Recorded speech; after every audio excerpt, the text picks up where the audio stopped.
반야신경 15장 자유.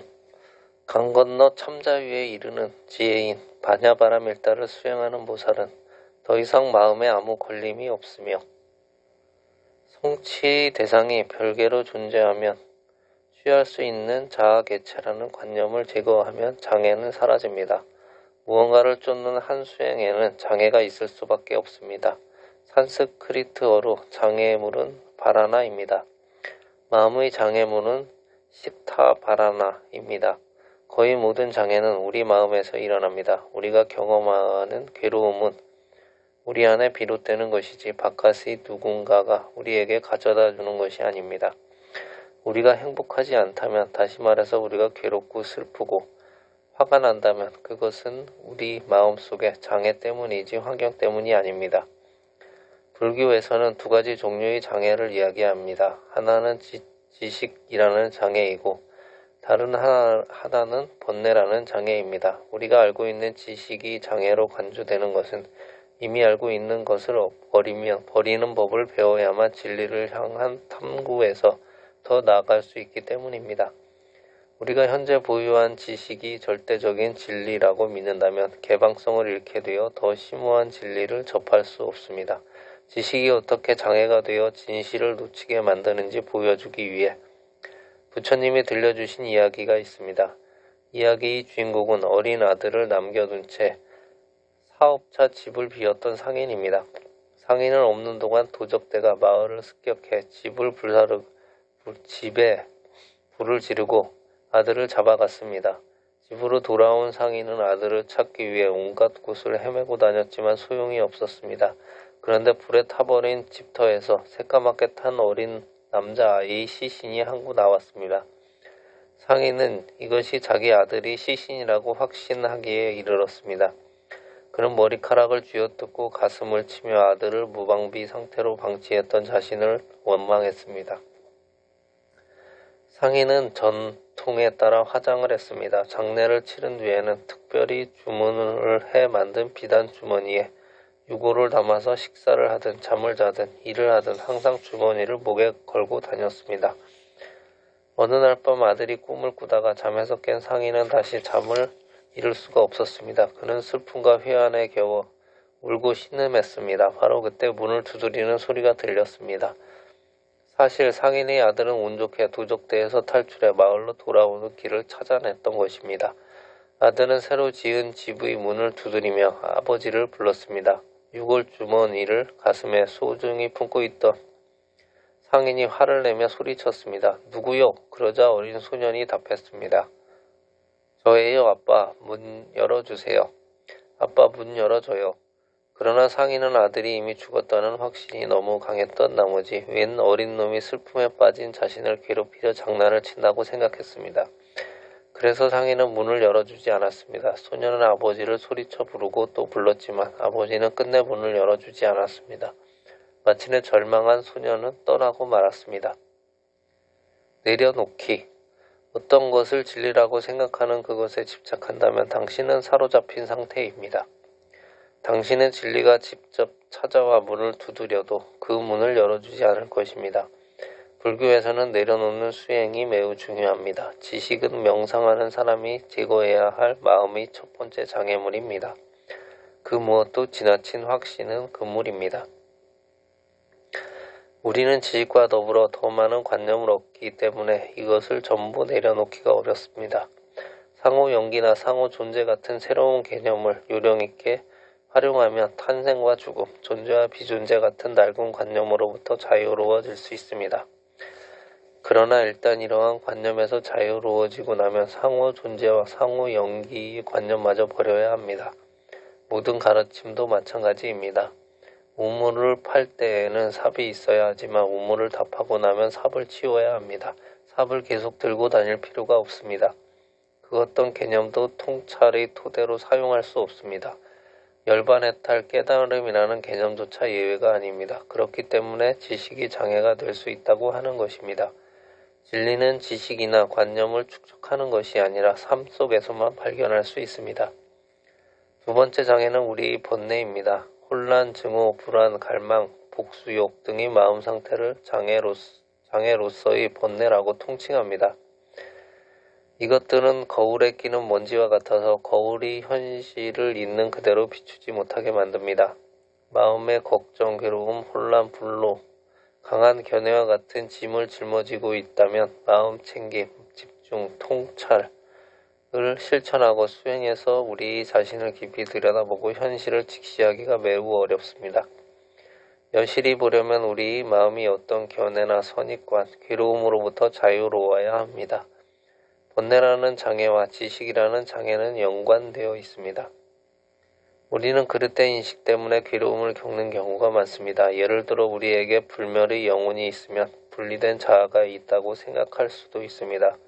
이러한 관념은 극심한 공포와 불안, 고통을 초래합니다. 우리는 불멸의 영혼이 앞으로 맞이할 운명을 걱정하고 이와 동시에 우리 위치와 지위를 걱정하고 다른 사람이 우리를 어떻게 생각할지를 걱정합니다. 우리는 우리에게 분리된 자아가 있다고 믿기 때문에 다른 사람과 자신을 비교하고 우리가 다른 사람에게 비해 더 낫거나 더 못하다거나 똑같다는 콤플렉스에 시달립니다. 분리된 자아라는 관념을 버리면 더 이상 그 어떤 콤플렉스도 짊어질 필요가 없는 대자유가 찾아옵니다. 잘못된 인식을 떨쳐버릴수록 우리가 누리는 자유도 더욱 커집니다. 통찰에 의한 해방. 우리를 속박하는 모든 매듭을 우리 손으로 풀 수 있다면 우리는 열반이라고 불리는 자유를 누리게 됩니다. 번뇌와 지식이라는 장애를 조금이라도 내려놓을 수 있다면 조금이나마 열반을 누릴 수 있습니다. 그리고 이러한 열반은 이 순간 당장 지금 여기서 누릴 수 있습니다. 오직 내려놓아야만 자유를 누릴 수 있습니다. 누군가 화가 났다고 합시다. 얼굴은 불구락 푸르락하고 마치 지옥에 떨어진 것 같은 기분이 듭니다. 그 사람이 실상을 여실히 보고 자비심을 발휘할 수 있다면 그가 품었던 분노 열기는 사라질 것입니다. 그러면 그는 시원하고 평화로우며 편안하다고 느끼게 됩니다. 열반은 불이 모두 꺼진 시원한 상태를 말합니다. 증오심을 떨쳐버릴 수 있을 때 우리는 열반을 맛볼 수 있습니다. 의심을 떨쳐버리면 우리는 열반을 누릴 수 있습니다. 열반은 멀리 있는 꿈이 아닙니다. 열반은 우리가 내려놓을 준비가 되고 지식과 번뇌라는 장애를 떨쳐버리는 즉시 찾아옵니다. 불교 수행의 목적은 해방과 자유입니다. 수행을 한다는 말은 우리를 속박하고 괴롭히는 매듭을 풀어서 우리 자신을 자유롭게 한다는 뜻입니다. 우리는 모두 이런 매듭에 얽혀 있습니다. 우리 중 어느 누구도 충분한 자유를 누리지 못합니다. 우리는 우리를 속박하고 있는 모든 끈과 밧줄을 인식하고 그것을 천천히 풀어나가는 법을 배웁니다. 다른 사람이 도와줄 수도 있지만 궁극적으로는 우리 스스로 풀어야 합니다. 강 건너 참자유에 이르는 지혜인 바냐마라밀다는 우리가 이 모든 매듭을 풀고 번뇌를 이겨낼 수 있도록 도와줍니다.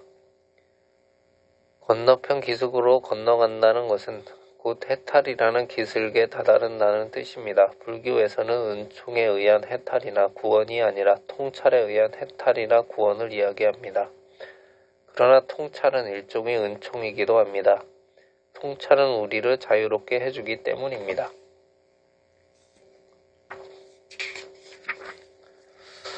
제16장 두려움이 없는 경지. 마음에 아무런 걸림이 없음에 모든 두려움을 극복하고 그릇된 인식을 타파하여 완전한 열반을 실현할 수 있느니라. 분리된 자아라는 관념과 그릇된 인식을 버리면 더 이상 두려울 일이 없습니다. 괴로움은 온전히 벗어나려면 두려움이 없어야 합니다. 산스크리트어 경문에서는 떨지 않고 두려워하지 않는다는 뜻이 아트라스타라는 단어를 사용합니다. 마음속에 더 이상 장애물이 없으므로 보살은 더 이상 두려움에 떨지 않고 모든 그릇된 인식을 타파할 수 있습니다. 두려움이 없을 때 비로소 참다운 평화와 행복이 있을 수 있습니다. 그릇된 인식. 우리 마음은 언제나 사물을 취하고 붙잡으려고 했습니다. 우리 마음은 우리 현실을 상상하고 분별합니다. 우리 마음은 마치 화가와 같습니다. 마음은 온갖 놀라운 것들을 그려내지만 이 모두는 상상하는 대상에 지나지 않습니다. 우리는 이미지를 만들어내서 그 이미지를 사랑하고 갈망하고 분노하고 증오합니다. 이러한 이미지를 창조하는 것은 우리 마음, 우리 인식입니다. 모든 인식은 그릇된 인식입니다. 그릇되지 않은 인식을 이해 또는 지혜라고 부릅니다. 전통적으로 불교에서는 네 종류의 그릇된 인식 또는 전도몽상, 즉 위아래가 거꾸로 된 인식에 대해 이야기합니다. 첫 번째는 항상함이 없는 것, 무상한 것을 두고 그것을 항상하다고 상상하는 것입니다. 두 번째는 우리에게 괴로움, 고통을 갖다 주는 원인을 두고 그것을 우리에게 행복을 가져다 준다고 착각하는 것입니다. 세 번째는 우리의 자유를 앗아가는 것을 두고 그것이 우리에게 자유를 준다고 생각하는 것입니다. 네 번째 그릇된 인식은 깨끗하지 않은 것을 깨끗하다고 생각하는 것입니다. 이런 그릇된 인식이 우리의 불안과 괴로움의 원인입니다. 우리는 욕망의 대상을 쫓아 헤맵니다. 그릇된 관점으로 대상을 바라보기 때문입니다. 우리는 우리 스스로 철석같이 진리라고 믿지만 사실은 그릇된 인식 때문에 괴로움을 당합니다. 마약을 하면 행복하고 자유로워진다고 생각하는 사람이 있지만 사실은 이들은 약의 노예입니다. 돈, 명성, 권력, 관능적 쾌락의 노예가 되는 사람들도 있습니다. 힘과 재산이 있어야만 안전하다고 생각하기 쉽습니다. 그러나 진실은 막대한 권력과 재산을 가진 이들이야말로 가장 커다란 공포와 질투와 불안에 시달린다는 것입니다.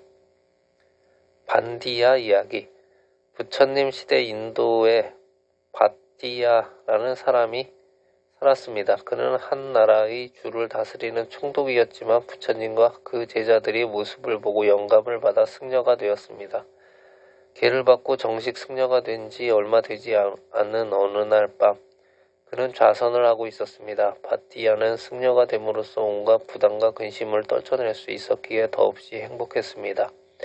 좌선 중에 그는 너무나 기쁜 나머지 이렇게 소리쳤습니다. 오 나의 행복이여, 오 나의 행복이여. 근처에 앉아있던 다른 승려가 이 소리를 듣고 바띠야가 총독 자리를 포기한 것을 후회하고 있다고 생각했습니다. 총독일 때는 그는 막강한 권력과 많은 사병, 재물, 돈, 하인들을 소유하고 있었습니다. 그러나 이제 이 모든 것을 떠나보내고 한낱 승려에 지나지 않으니 후회한다고 생각했던 것입니다. 그래서 이 승려는 바띠야가 했던 말을 부처님께 말씀드렸습니다. 부처님은 바띠야의 심정을 이해했습니다. 부처님은 다른 승려들이 보는 가운데 바띠야를 불러 질문하셨습니다. 명상 중에 오 나의 행복이여, 오 나의 행복이여 라고 외친 것이 사실인가?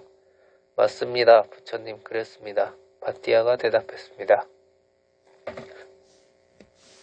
그 이유를 말해줄 수 있겠는가? 부처님이 물었습니다. 부처님 제가 총독이었던 시절에는 없는 것이 없었습니다. 저를 지켜주고 병사들이 있었고 지휘도 있었고 하인들도 있었고 재물도 많았습니다. 그러나 저는 언제나 두려움에 떨며 살았습니다. 누군가 저를 해치거나 죽인 뒤에 제가 누리던 부와 재물을 모두 훔쳐갈까봐 두려웠습니다. 저 수많은 사병을 거느리고 막강한 권력과 부를 누렸지만 두려움이 너무나 컸습니다. 저는 진실로 행복하지 않았습니다. 그러나 이제 저는 수행자가 되었기에 더는 무엇도 가지고 있지 않습니다. 총독이라는 직위까지 버렸습니다. 좌선하는 중에 저는 제가 크나큰 행복과 자유를 누리고 있다는 사실을 확연히 보았습니다. 그리고 더는 두려워할 것이 없었으므로 아무런 두려움이 없었습니다. 저는 모든 것을 내려놓았습니다. 이제 자유가 행복한 나머지 참을 수가 없었습니다. 그래서 오나의 행복이여 라고 입 밖으로 소리내어 말할 수밖에 없었습니다. 바띠야는 자신이 포기했던 것들을 후회하기는커녕 그것들을 모두 내려놓은 상태를 즐기며 기뻐하고 있었던 것입니다. 이러저러한 것이 있어야 행복하다는 우리의 믿음이 오히려 우리의 행복을 장애가 될 수 있습니다. 처음에 바띠야는 지위나 권력, 재물이 그에게 행복을 가져다 줄 것이라는 생각했지만 그 모두를 성취해도 여전히 행복하지 않다는 사실을 깨달았습니다. 사실 그의 행복에 장애가 된 것은 다름 아닌 지위와 권력, 재물이었습니다. 우리가 출가 수행자가 되면 우리를 보고 어리석기 짝이 없다고 말하는 사람들도 있을지 모릅니다. 그러나 사실 우리는 참으로 지혜로운 선택을 한 것입니다. 우리는 모든 것을 내려놓았기 때문에 기쁨과 행복과 평화를 누릴 수 있습니다. 내려놓은 덕분에 가벼워집니다. 더 이상 두려움도 없고 불안함도 없습니다. 열반. 니르바나는 열반이라고 번역하며 원래는 불길이 꺼진 상태를 의미합니다. 열반은 물리적으로 갈 수 있는 어떤 장소가 아닙니다. 열반은 미래에 있지 않습니다. 열반은 현실 있는 그대로의 본질입니다. 열반은 지금 여기에서 바로 접할 수 있습니다. 당신은 이미 열반에 이르러 있습니다. 너른 바다의 수면에 있는 파도를 상상해 봅시다. 파도는 물로 이루어져 있지만 스스로 그 사실을 가끔 잊어버리기도 합니다. 파도는 시작과 끝이 있고 출렁이며 올라갔다 내려갑니다. 다른 파도보다 높거나 낮은 파도도 있고 다른 파도보다 더 멋져 보이거나 덜 멋져 보이는 파도도 있을 수 있습니다.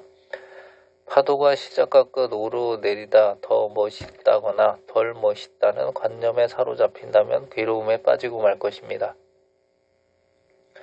그러나 파도가 스스로 무림을 깨닫게 되면 출렁이며 올라가고 내려가는 것 자체를 즐기게 됩니다. 파도는 자기가 지금 이 파도라는 사실을 즐기고 동시에 자신이 다른 모든 파도이기도 하다는 사실을 봅니다. 차별도 없고 아무런 두려움도 없습니다. 지금 이 순간 파도는 달리 물을 찾을 필요가 없습니다. 파도가 이미 물이기 때문입니다. 우리도 이와 같아서 달리 열반을 찾아 나설 필요가 없습니다.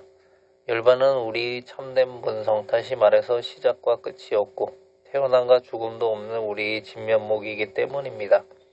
파도와 마찬가지로 우리가 우리의 참된 본성에 닿을 수 있다면 일체의 두려움과 분노와 절망을 초월할 수 있습니다.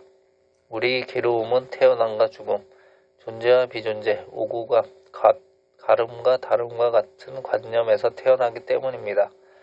열반은 우리가 찾고 구해야 할 대상이 아니며 우리는 열반의 경지에 이를 필요가 없습니다. 모든 것이 이미 열반에 이르러 있기 때문입니다. 실제로는 우리의 현실에는 태어남과 죽음이 없습니다. 실제로는 우리의 현실에는 오구감이 없습니다. 우리는 완벽하게 열반에 이르러 있습니다. 우리는 처음 아닌 처음으로부터 열반에 이르러 있습니다.